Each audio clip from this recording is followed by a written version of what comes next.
Hi, I'm Dave Warzall, and this is PHTV4. You're watching Spotlight. And today on Spotlight, we're at Wild Birds Unlimited, yep. Wild Birds Unlimited in Palos Park on LaGrange Road, just north of 131st Street. And we're with Mel Tracy, one of the owners. Morning. And morning, Mel. Thank you for meeting with us. Thanks for coming. We have we're in a very lucky area. We're going to be talking about birding and bird migration coming up this spring. I think we live in a very good area for that, yeah. right? And so you can help us out with, if you're a backyard birder, what types of things people might do to get ready for the season. If you're into birding and you want to go out into the forest reserves or the parks in the area, right. We have some migrations moving through soon, or some have already started, I think. Right, yeah. Okay, We're just hitting the first bit of it now. So right. You haven't missed anything yet, but Good. yeah, it's just starting up now. So it's a pretty exciting time. It is, Yeah. and hopefully that warm weather, the snow is almost completely Oh, gone, yeah. so hopefully we got more warm weather down the road coming. Yes. All right, good. Well, then let's talk about, before we get into the birding and the backyard birding things, how about you a little bit in your business? How'd you get started? How long have you guys been here? Well, I was down at the Board of Trade and the Chicago Mercantile Exchange for 25 years. And my wife and I, Laura, we had 4 kids. And for a period of time there, Laura was working in her marketing job and, cruising along. But as each kid came, she kind of had to reduce her hours. And eventually, she was kind of had her hands full with 4 kids at home. So I was kind of stuck down at the Merc. But when Laura kind of started back into the workforce, she kind of took over the insurance. And it kind of opened up an opportunity for me to kind of get out from where I was. And Laura's parents actually owned the store before us, and they're their second owners. So we're actually the third owners. So it's also a bit of a family business. It's a family business, okay. And actually, all 4 of our kids at some point have been contributing and working here in some capacity. Will works in the store on a regular basis, and people absolutely love him. But so it's been a family business, and it's been a great ride. And so Laura and I have been here for 7 years.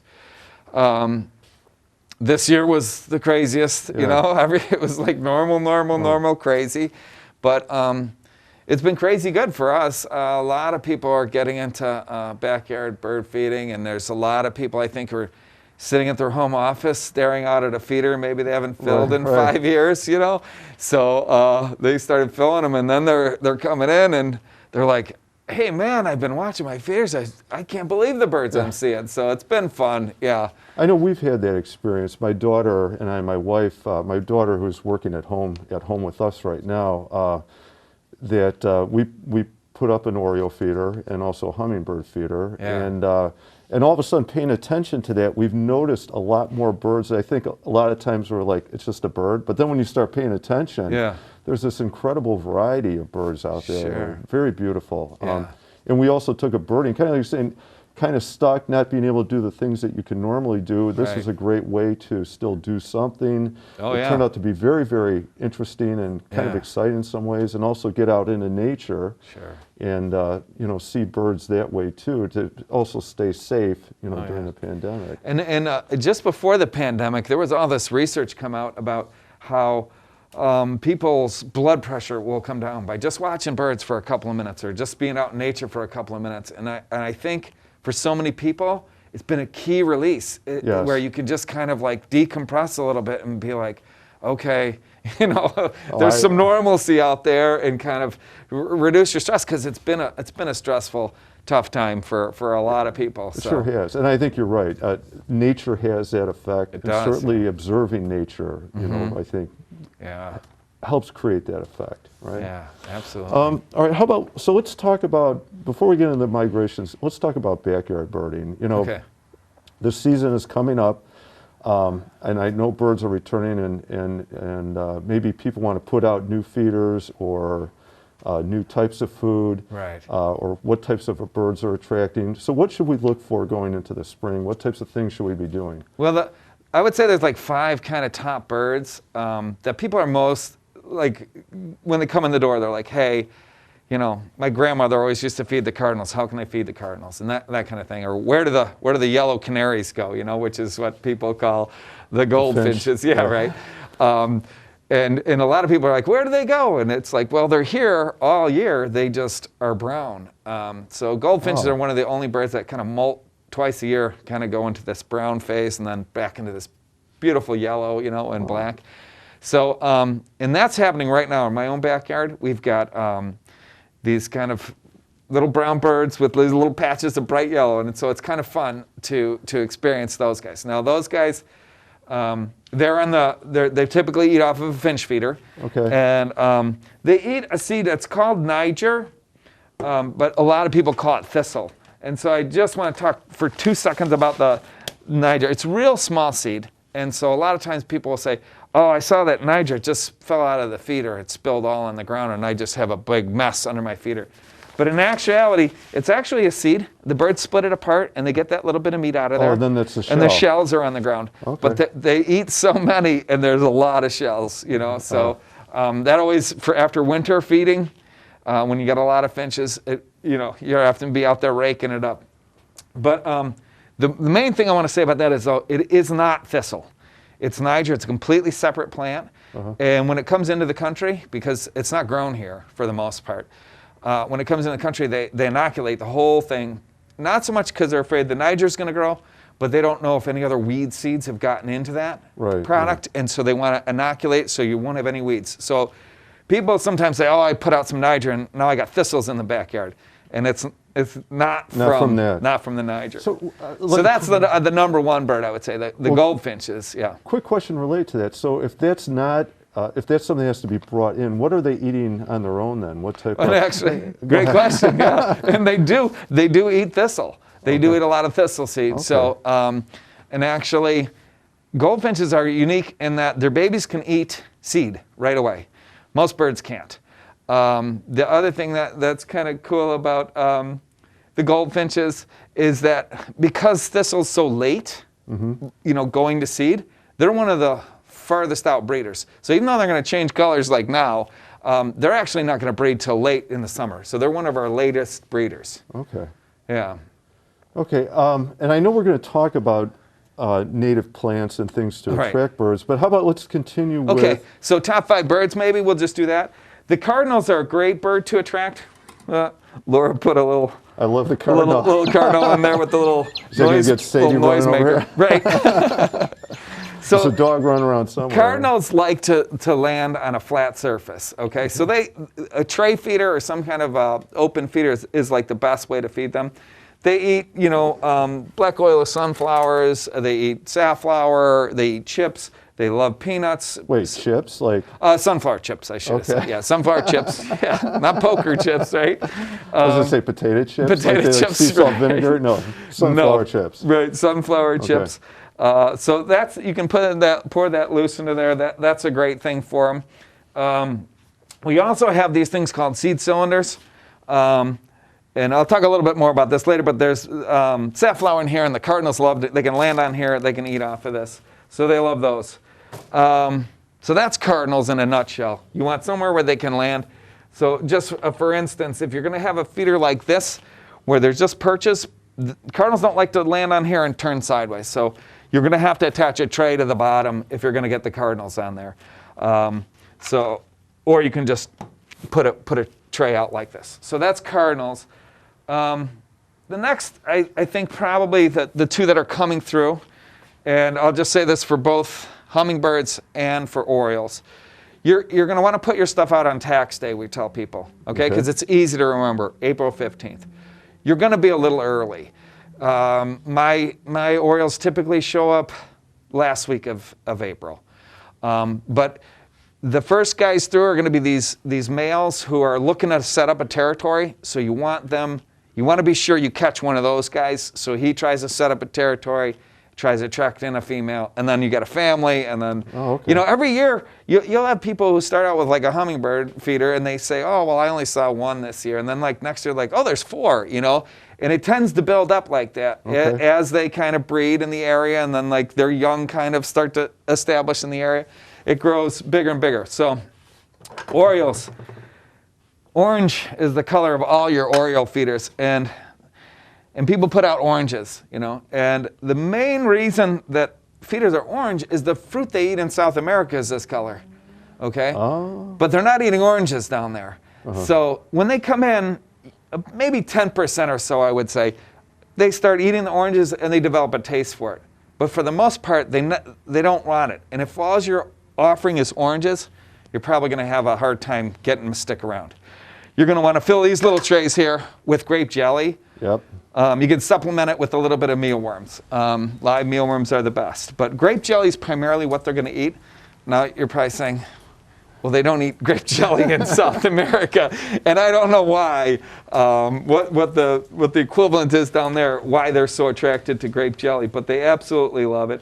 And we tell people you can use regular grape jelly. We try and get people to get a more natural one, maybe something with sugar as opposed to corn syrup. You know, but there's. We have this one. Okay, yeah, this is another good one. And what we ended up doing, and I think we got the advice here, was we took the orange, but we also gutted it a little bit. We carved out a little bit, and we put the jelly inside it. So there actually is orange and jelly. Yep. So that's a super simple, and this is a pretty inexpensive guy. It's a little like $10 or something. Yeah, so that's a super simple way to do it. The other thing, I guess, before I go too much further, I should say is, because you got to imagine Orioles they're migrating right overhead. So if you have this tucked up under an eave or under a tree, they're not going to be able to see it. You want this kind of bright orange somewhere out where they're going to be able to see it. Now, once we have a whole bunch of videos here at the store and stuff, and I have a red bud, and ours are hanging like 3 feet off of the ground, but they know it's there. So once you get them coming to the feeder, you can put the feeder wherever you want. Okay. But and that's let me go back one more thing.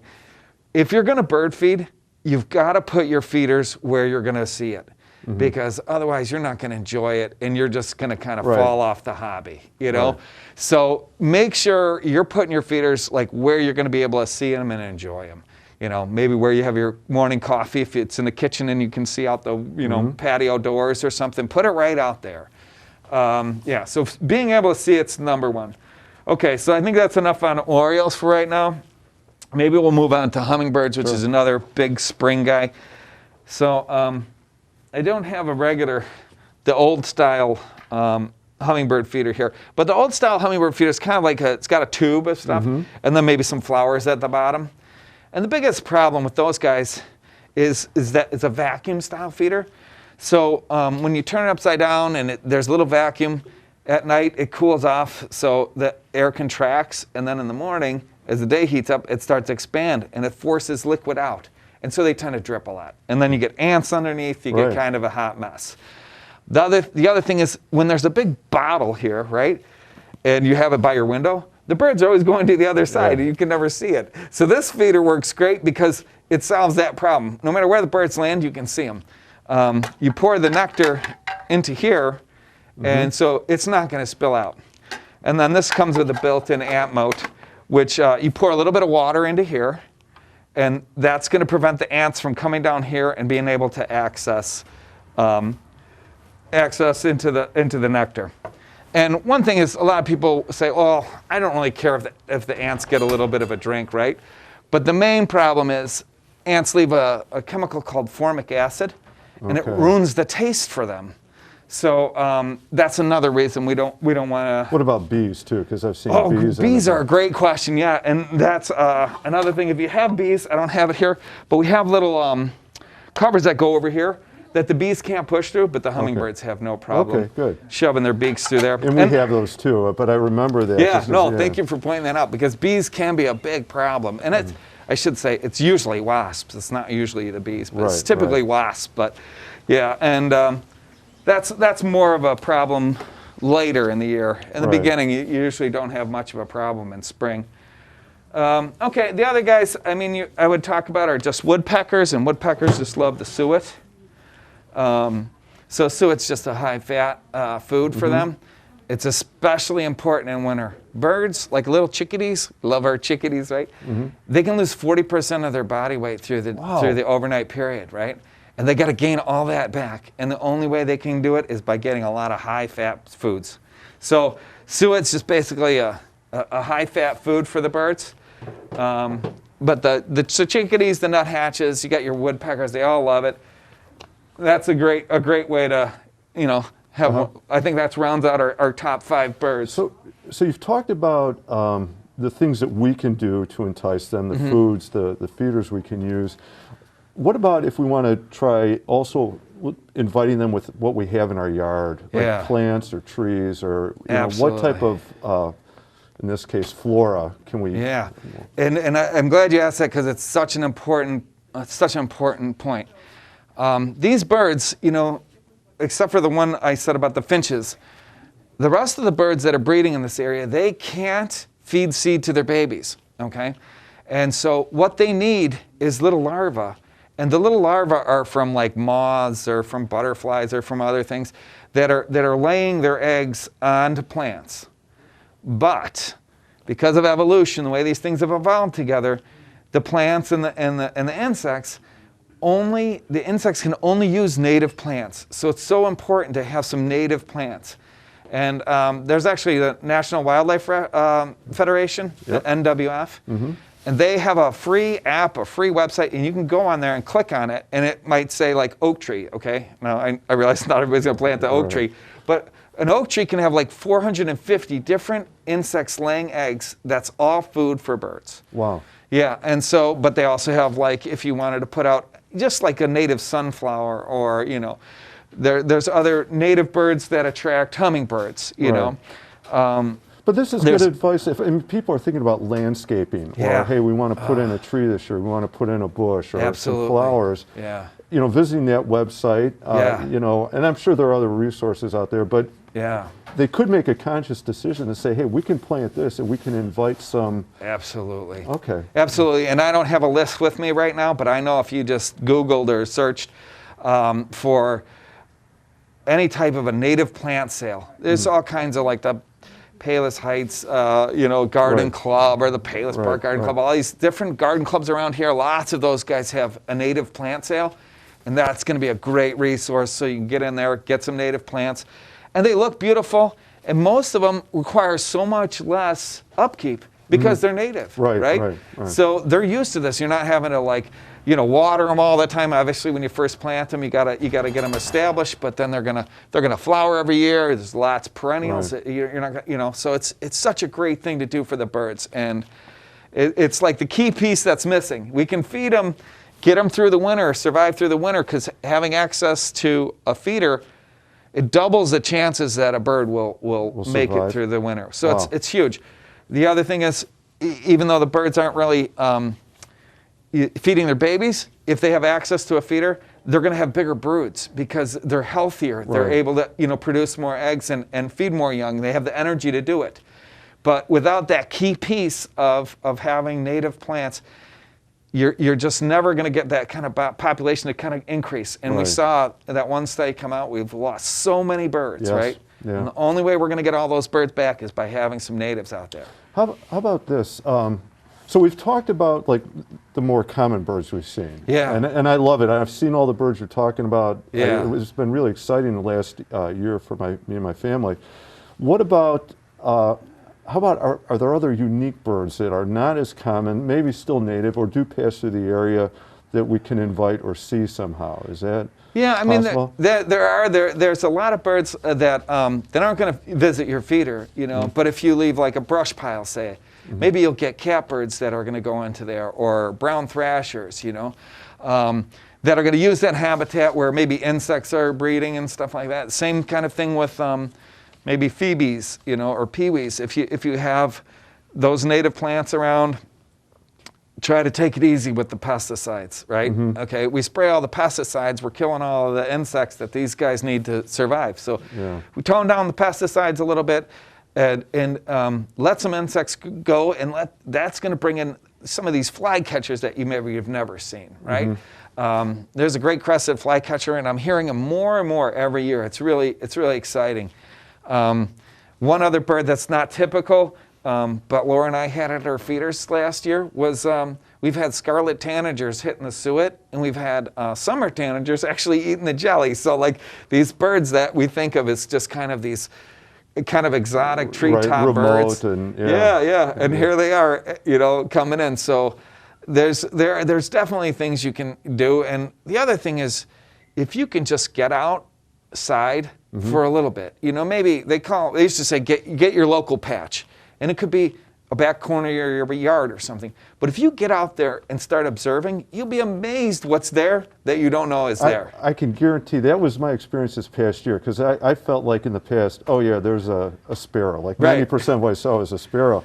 And now that I'm paying attention and my daughter is kind of walking me through this, I'm amazed at how many different birds and the diversity in color. Yeah. Like if you really pay attention, you know, what the Indigo Bunting. Oh, they're just unbelievable, and right? I'm like, and I've been here, you know, I've lived in this area my entire life. And I'm like, I've seen two in the last, or more than two, but noticed, I'm like, holy cow, how did I not see this earlier? But it's, if you go out, pay attention and look, you can see some really interesting things. Yeah, and if you've never seen Indigo Bunting, they're spectacular bluebird, about the size of a finch, but they're just so brilliant. And one thing people don't know a lot about is that in blue is pretty rare in nature for it to be a color. And so they're actually not blue feathers, but they reflect blue light, the way the structure of them is. So, but when you see them in blue, in light, oh my gosh, they're just like really off the charts, right?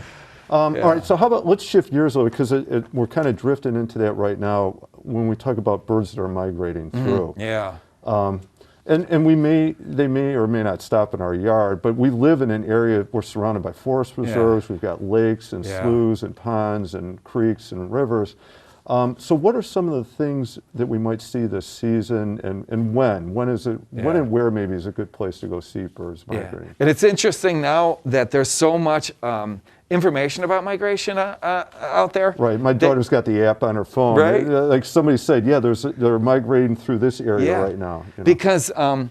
Because a lot of times they're migrating about 5,000 feet or in that range. And so they show up on Doppler radar, you know? There's sites you can see where the migration is just like, it looks like a little thunderstorm coming through, and it's all these little migrants. And so it's kind of fun and there's also other groups on, you know, maybe Facebook or social media where you can say, hey, look up where's spring migration at, and you find information that way. But to talk about a couple of specific spots, like right now we're just early in the migration, so we're seeing like the red-winged blackbird showing up in our yards, and some grackles and some other things like that. And I think you mentioned the sandhill cranes flying overhead. Heard them a couple days ago flying overhead. I mean, it's an interesting bird call. It's kind of a trill. I guess I'm not sure. There you go.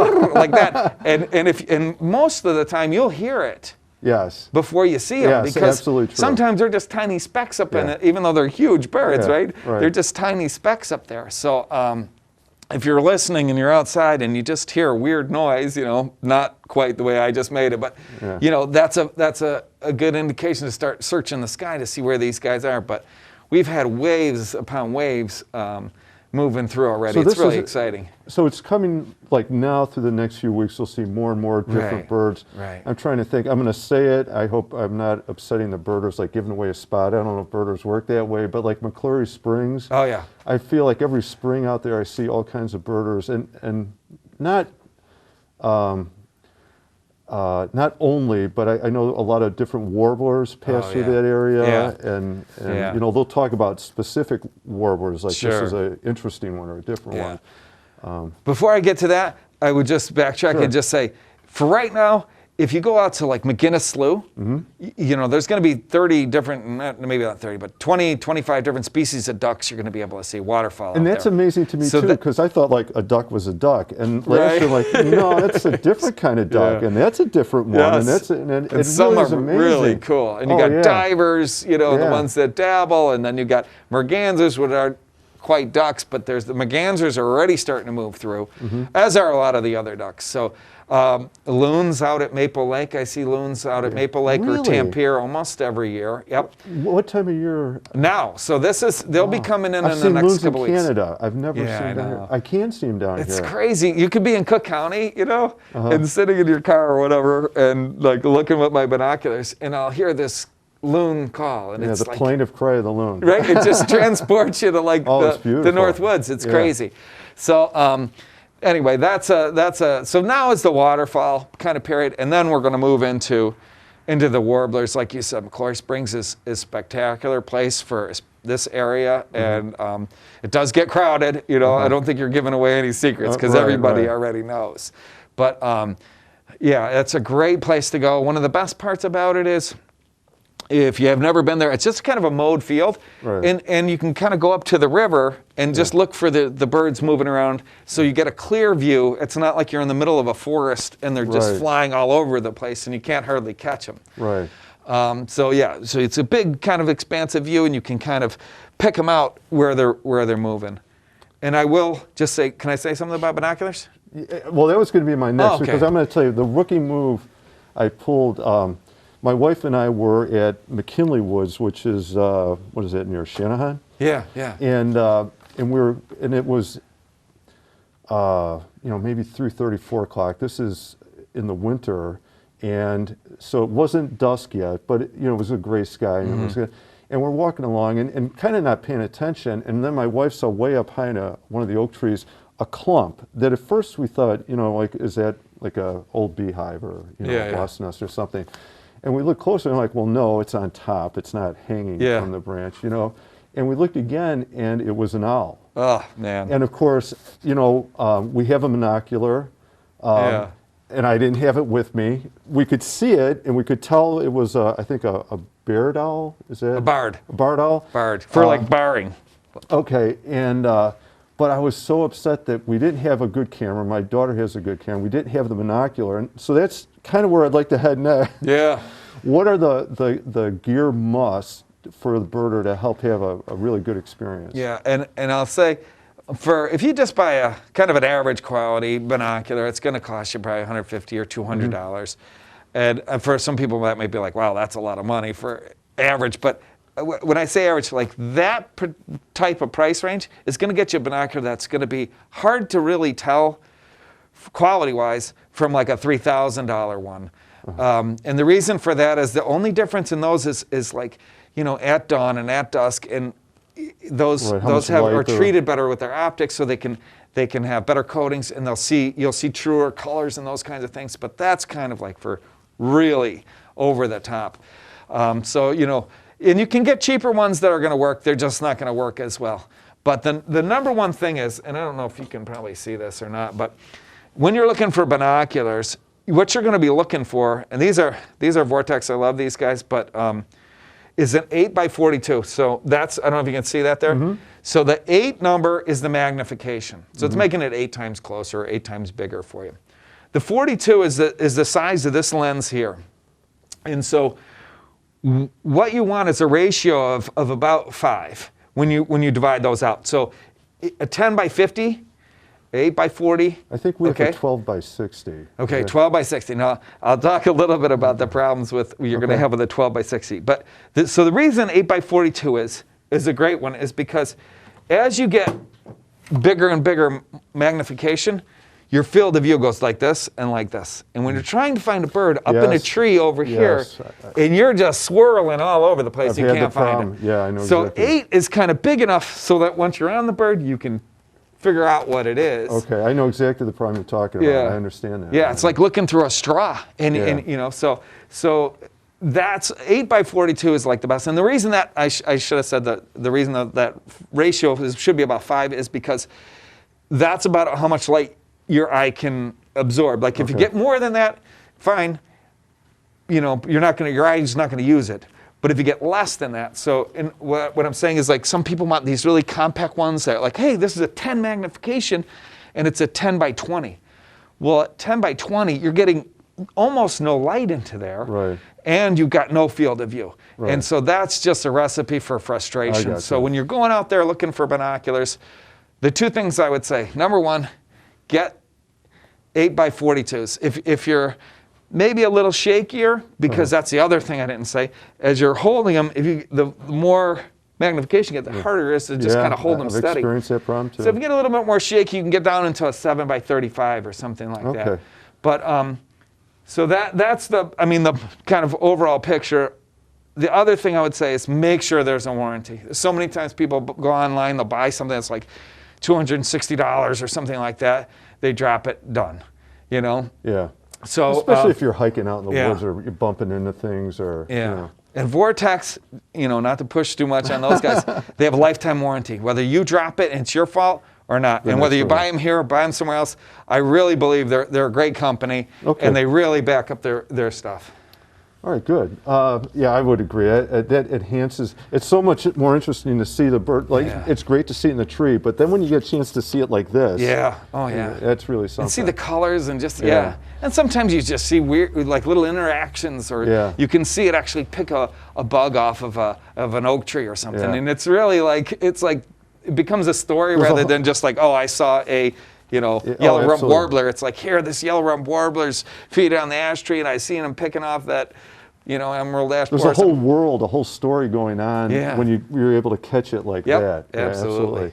Which I know you have a community board back there. If we yes, can talk about we do. that for a second, where people have captured some of those moments. What is your community board? Our community board is just that. It's just for the community to come in and put up pictures they've taken in their yard or on a walk, just interesting things they've seen. Doesn't necessarily have to be a bird, but we like to keep it bird-wise. But some people will have like a fox cruising through your yard or something and want to share it. So, that's a great place to put it.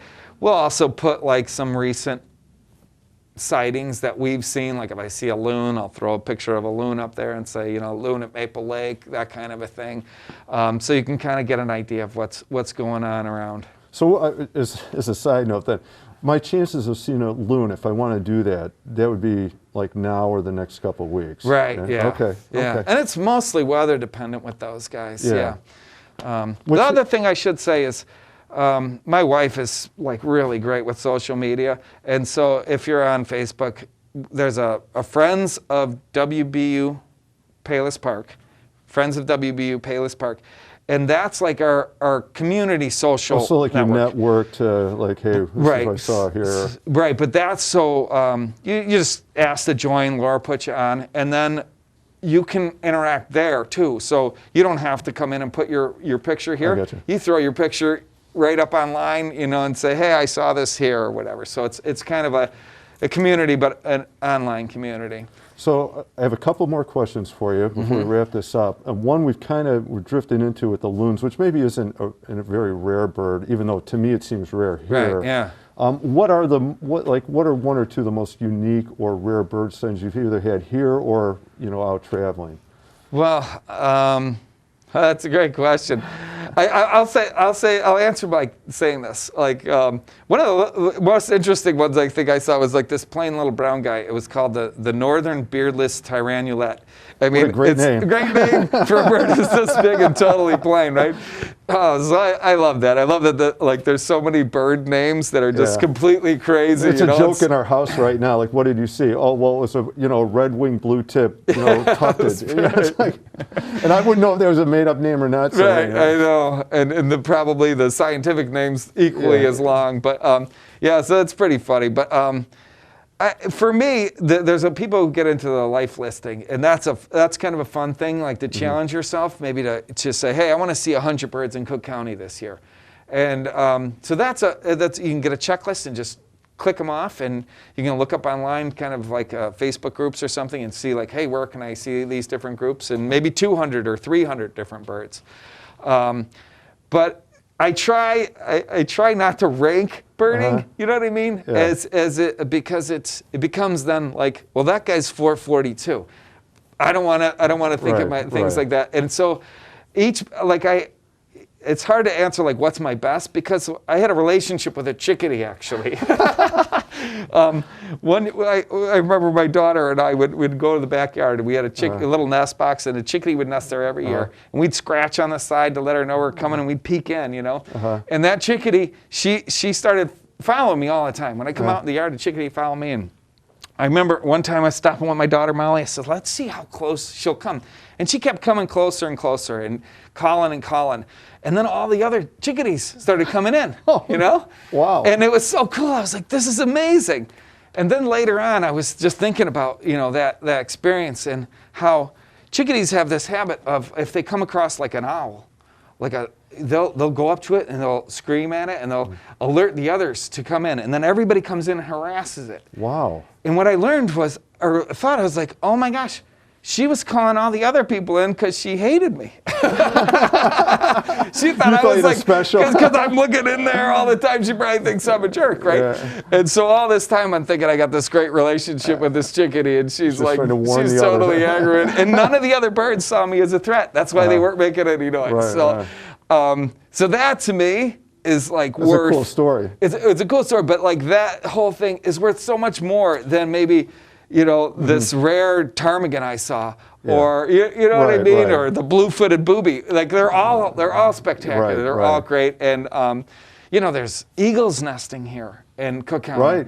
There's ospreys nesting. There's so many like just amazing things happening. So I'm going to violate your rule. That became my like favorite bird last year. Maybe there'll be a new one this year. But Yeah. I saw osprey, even though I'm sure they've been here for Yeah. years.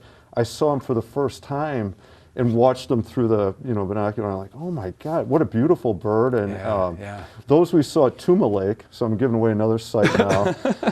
And also the Lake by Little Red Schoolhouse. Yeah. They have one in the Right in the center in there. the center of that lake. Yeah, and you say they've been here forever, but they about, I don't know, 8 years ago was the first year they nested here in 100 years. Really? Yep. They had not. So it they've was a been, special site. Yeah, I mean, Wow. so now these things that people are come in a lot and see a lot more Uh-huh. eagles and stuff. It's become a kind of a not nearly as special. It's always special when you see an eagle, but it's Sure. not nearly as like rare. Yeah. But yeah, And we've seen eagles several, and you're right, it still is amazing, but yeah, it's nice that they're actually part of the landscape again. Yeah. You know, like the osprey. Yeah. Red-tailed hawks, we see them all the time, but again, what a beautiful bird if you Yeah. take the time to notice it. sure, you know? yeah.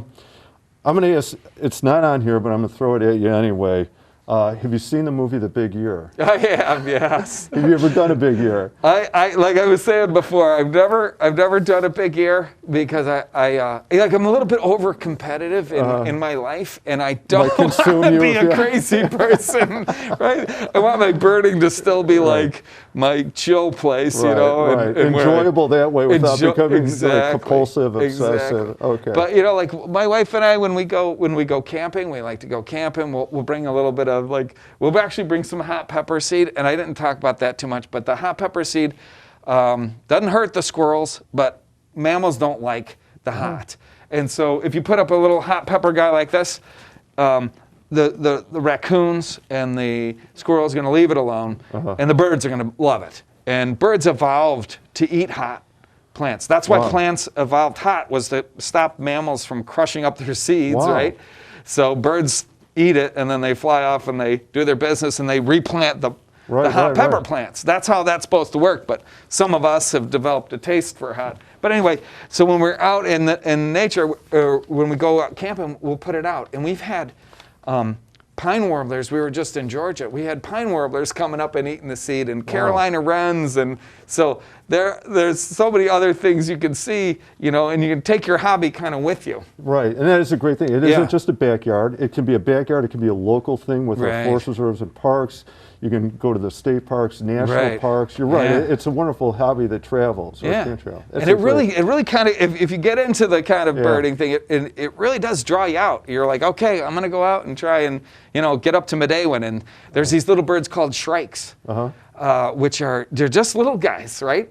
And they call them butcher birds, because these little guys they'll fly. They're predators, but they're songbirds, and they'll fly and they'll catch maybe a cricket or something like that, because they don't catch big things, or maybe a mouse, and then they'll go and they'll stick it onto barbed wire and kind of butcher the insect or the bird or the mouse. Yeah, a little bit of a tool maker going right, on. a little bit of tool maker. But those guys have done terribly. Like if we were having this conversation in 1950 and I said, "Oh, have you seen a shrike?" You'd be like, "Of course." Right. You know. But those birds have done so terribly. The only place they're kind of really hanging out is like out at Medewan, where they've got the new national grasslands out there and stuff. So, but anyway, I'm just saying that, like those kind of things. I want to go see a shrike, and then you go out there and you see it. It like kind of draws you out, gets you outside, gets you moving, keeps you motivated. So you know, and maybe this is a good place to wrap up too. But you brought up several good points about you know, what we can do to help keep them healthy. Right. You know, not just attract them to your yard, but keep them healthy through the winter. Attract them, provide a source for them, plants, you know, and then let alone the importance of our environment and how we, you know, take care of it or monitor it or enjoy it with them. Yes. You know. No, this is great. Thank you. What a wonderful, source of information. A lot of interesting stories. Thank you. This is great. I really appreciate you taking the time to sit down and talk with us. I really appreciate you coming out, and we really want to spread the word. Oh, absolutely. It's coming up real quick here. Yeah. All right. Thank you for watching. I'm Dave Wurzel. We're at Wild Birds Unlimited, talking with Mel. And happy birding and good luck this spring. Thank you for watching.